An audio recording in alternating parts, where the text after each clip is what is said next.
counting down our picks for the top 10 extreme sports.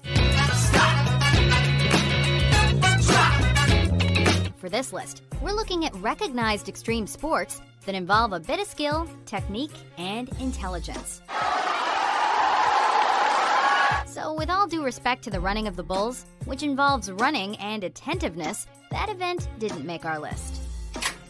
Number 10, bull riding. Play the game, you take the pain, you know the dangers, and you're willing to pay for them to do what you love doing. So you think you're a tough guy, eh? Well, let's see you last 8 seconds getting your ass or twig and berries handed to you on top of a raging bull. Some people get their kicks by running away from such beasts. But whether you're an American rider or one overseas, there's nothing quite like the intensity of preparing for and executing this challenge. You step off of one of those bulls, you're 10 foot tall and bulletproof. It takes a certain breed to sustain this kind of lifestyle. And while people flock to events to see bull riders do their thing, there's not much they can do when the bull hits the fan. And then all of a sudden, going from perfect to horrible. Number 9, volcano surfing. I push off. Moments later, I'm ass-turning down the pumice. The advent of this 21st century extreme sport has been credited to Zoltan Istvan, and it involves a bumpy ride to the dark side of an actual volcano. That's right, a couple thousand years ago, the poor residents of Pompeii were essentially buried alive thanks to Mount Vesuvius. And now, adventurers fight back against volcanoes, so to speak, by getting all up in their business. Go! Yeah! Times have changed, of course, but one must always be aware of getting all carved up by chunks of ash and flying debris. Oh yeah, the explosive lava is something to think about as well. Number 8, ice climbing. It's a 100-meter vertical ice shield, nearly rock hard because the sun never hits it. We all know that mountain climbing is for pansies, right? So that's why this slippery sport has gained such momentum in recent years. We're kidding, of course, as both rock and ice climbers are equally adventurous and crazy. Whether you prefer alpine ice or water ice, the basic laws of nature apply when climbing up a frozen waterfall. One does not simply ice climb. One comes ready with all the appropriate gear, prepared for perhaps the most exhilarating feeling in the world, and maybe a nasty fall. Number 7, highlining. Some of you may already highline on a daily basis, but probably not quite like this. My name is Philippe Petit. I'm a wire walker.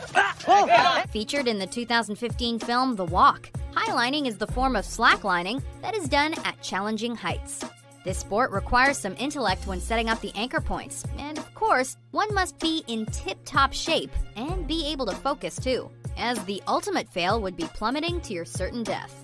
It's only been since 2010 that slacklining has really become popular, particularly in the form known as tricklining, and it builds on the examples of past high-wire artists for more creative expressions of freedom. Number 6, skateboarding. Alright, so skateboarding probably doesn't seem that extreme these days. At least not if you're at the Bart Simpson it's faster than walking skill level. But every self-respecting skater knows that some broken bones are necessary if you want to call yourself the real deal. We don't really need to explain the essence of this extreme sport, as YouTube has become a haven for countless skateboarding fails, and also some rather impressive feats. The activity is something of a gateway sport for extreme individuals, and a culture in its own right. You either skate or you don't. Number 5, creeking, also known as steep creeking. Sure, one may enjoy kayaking or canoeing, but that doesn't necessarily mean you enjoy literal downward spirals off waterfalls. But if this does sound like you, then you're a creeker. Congrats on having a name. What do you need besides a kayak and a death wish? Well, a first aid kit might come in handy, and you'll certainly need a throw bag and face mask. Those living in the Appalachians have come to know creeking all too well, and there's nothing like experiencing a first descent, whether it's your own or with somebody else. Beware of chicken heads and sieves, and always creak with confidence. Number 4, ice cross downhill, also known as downhill ice cross. I'm high in my life right now. There's nothing like it. The average person typically struggles when trying to lace up a pair of ice skates, and even more so with the actual act of skating. But if you grew up playing hockey and know how to maintain a certain balance, then you'll find some value with ice cross downhill. Holy moly! Hey! Do you think they can go any faster than me? Here's what happens. Skaters shoot down a walled track and try not to break their asses. It's just like downhill skiing, except with sharp skates and hard ice. As you can imagine, the average ice cross downhill fail will make anyone wince, especially if you happen to be executing the failure in question. Number 3, motocross. Gotta always jump something. Speaking of ice, the one and only Vanilla Ice once reigned supreme in this extreme sport, as he was reportedly a 3-time Grand National Champion in Dallas. Go Ninja, go Ninja, go! Go Ninja, go Ninja, go! You could say that motocross was the next step up for skaters during the 80s, along with BMX riding. Numerous sub-competitions have emerged from this vehicular activity, whether it be freestyle, supercross, or whatever competitors come up with next. Some fly high while others keep it low. But motocross has long been a favorite among your more liberal motorcycle enthusiasts. Number 2, free climbing. Now the big question. Are you an aid climber or a free climber? Not sure? Well, if you're the former, you'll need some help reaching your destination. But if you're the latter, then you're on your own. Literally. You commit, you're like, I'm doing this, here I go. But then after like a couple hours of being all committed, you're like, man, I'm tired. Sure, free climbers take the appropriate measures to prevent, death. But the point of it all centers on the trendy concept of do-it-yourself. There's always that one glance down inside of the corner of your eye. Because once you make the turn and look, you're like, oh man, I am high. When you're a kid, you climb trees. But if you're an experienced free climber, you reach a bit higher.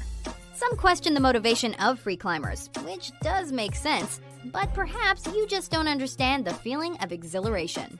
It'd be sort of like asking a gymnast what they're thinking about while they're doing the routine. Ideally, they're just executing it perfectly. Before we unveil our number 1 pick, here are some honorable mentions.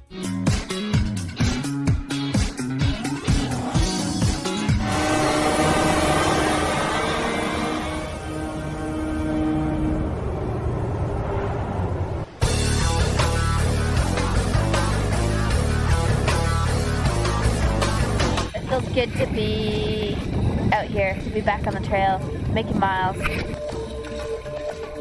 Number 1, wingsuit flying, also known as wingsuiting.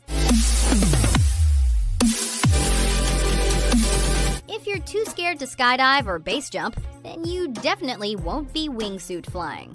With the suit itself emerging in various forms since the late 90s, one may actually transform into a Birdman, a Batman, or even a squirrel, depending on your stylistic preferences while practicing this sport. Of course, a parachute will be needed for a safe landing, and you may also need a hefty set of balls or a sturdy pair of ovaries. With the arrival of jet-powered wingsuits in recent years, there's no telling how this extreme sport will evolve for space oddities in the coming decades.